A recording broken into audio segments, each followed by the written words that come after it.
marked several years back when our daughter was in high school, and before she could drive, I brought her down to Concord, New Hampshire, one morning for a legislative internship program. And we got into town just before 8 and pulled up in front of Bagel Works, and Fiona immediately went inside to order my drip coffee and whatever fancy beverage she herself was going to have. Well, I went up to the parking kiosk, and when I got my card back and the receipt scrolled out, the date on it caught my attention. March 24th, the day Romero had been assassinated. So I went inside and sat down across from Fiona, and I asked her if I had ever told her about Archbishop Oscar Romero of El Salvador. And she said she didn't think so. So I told her how for most of his career as a priest and then a bishop, he had been identified with the status quo, which meant by default on the side of the wealthy. So in 1977, he was named Archbishop, and there was no reason for anyone to believe that anything about him would change. But then a friend of his who was closely identified, a priest who worked closely with the poor, was murdered by a death squad, and his world turned upside down. And Romero said, "When I saw Rutilio lying dead, I knew if they had killed him for what he did, for walking the path he did, how could I walk any other path?" So for the next 3 years, that's what he did.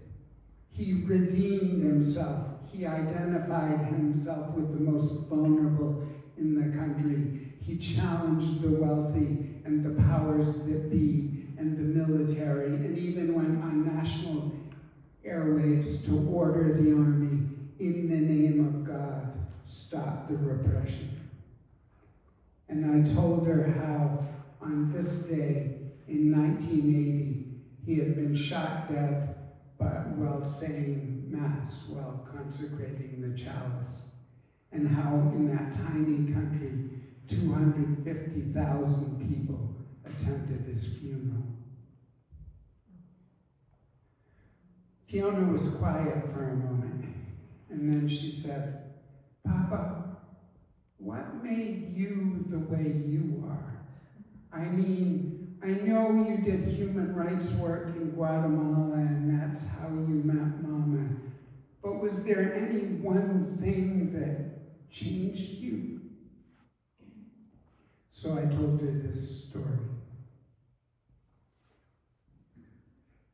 One afternoon in April of 1989, I was standing on a dusty roadside south of Acapulco, with my pack on my back, my thumb outstretched, and sweat in my eyes. I was trying to get to El Salvador, where a friend of mine was working for a labor union. Finally, a vehicle pulled over. It was a lime green pickup with a cap on the back and surfboards on the roof. Behind the wheel was Gabe, and Steve was in the passenger seat. They were two young guys from Southern California, about my age at the time, who were hitting all the surfing hotspots from Baja to Costa Rica. So as we drove south under that big washed out Mexican sky, we talked and got to know each other pretty well, the way you sometimes do when you travel. They shared with me the magic surfing held for them and some of the adventures they had had. And they asked me why I was headed to El Salvador. And I told them about my friend that was working for the labor union. And then, inevitably, I began to rant about how our government was spending $1 million a day to kill nuns and peasants in a country the size of Massachusetts. Steve, who wasn't much older than me, if at all, adopted the tone of the slightly patronizing tone of an older brother who wanted to save me from making the same mistakes he had made. When I uttered one more pat phrase about how really we're all connected and we ought to act like we are, he started shaking his head and said, "Andy, when I'm on my board, paddling out past the breakers and looking for the next wave to catch, that's when I feel connected. Don't waste your time with politics. Nothing ever changes." Well, they took me all the way to La Libertad, a beach town on the Pacific coast of El Salvador, within an hour of the capital where I was headed. Picture this: a whole town of shaggy, bronze, mostly gringo surfers living in a convincing version of paradise, while every morning tortured bodies are turning up on roadsides all over the country. But they told me it had the best right-hand point break this side of Hawaii. I stayed one night with them, and I went out the next morning to Punta Roca to watch Gabe and Steve do their thing, and I admired how they balanced on their boards, carefully staying above the turmoil. And I had to admit, it was appealing, but I had a bus to catch to the capital.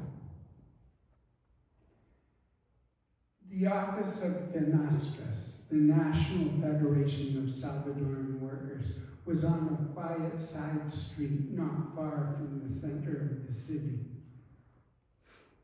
It was a converted warehouse, so you went in through a heavy gauge black metal garage door, and right behind it were two little women in aprons who were always making pupusas for the workers who had come from around the city all day long to sit at two picnic tables right there and eat and talk politics.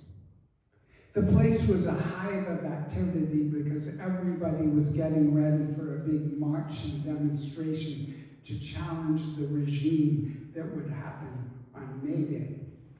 And FENASTRAS had the biggest headquarters of any of the popular movement organizations.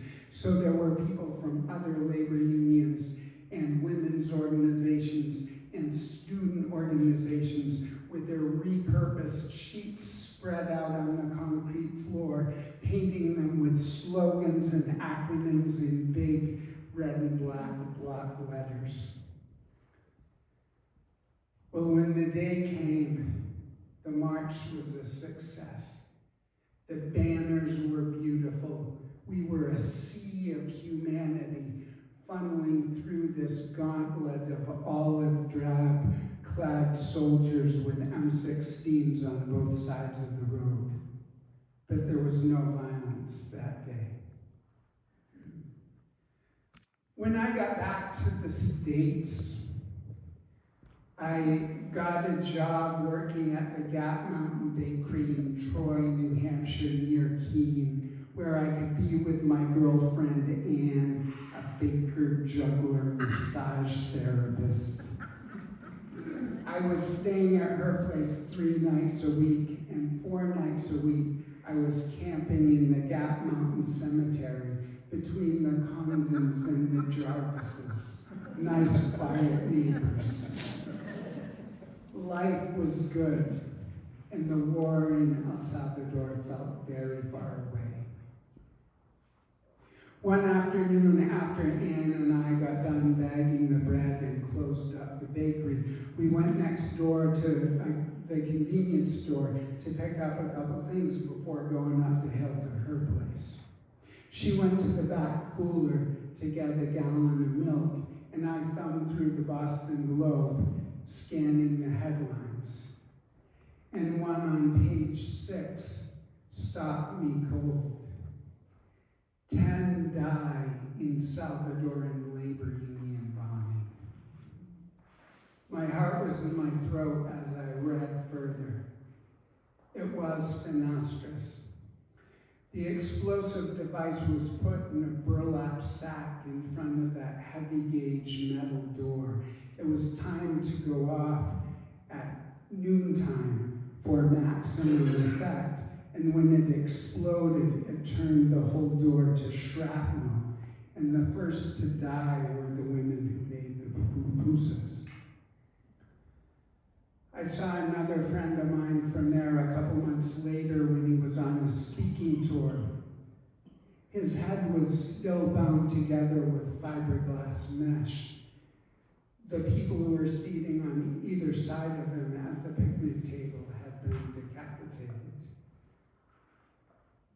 Anne saw the look on my face and folded me into her arms, and I fell into a sea of sorrow, changed. Fiona didn't know what to say. But she really didn't need to say anything because she actually had already had the last word. She was the last word. Because she was born exactly a week short of the 10th anniversary of the Fenestrous bombing. And when I held my newborn daughter in my arms, I felt the unfathomable love that most new parents feel. But I also felt a new connection to anyone who had ever felt unbearable loss. I felt thrown in a new way into the salty sea that connects us all. I can't stay immersed in it all the time. But on my best days, I get at least a splash of it. Sometimes all it takes is something apparently insignificant, like the date on a parking receipt.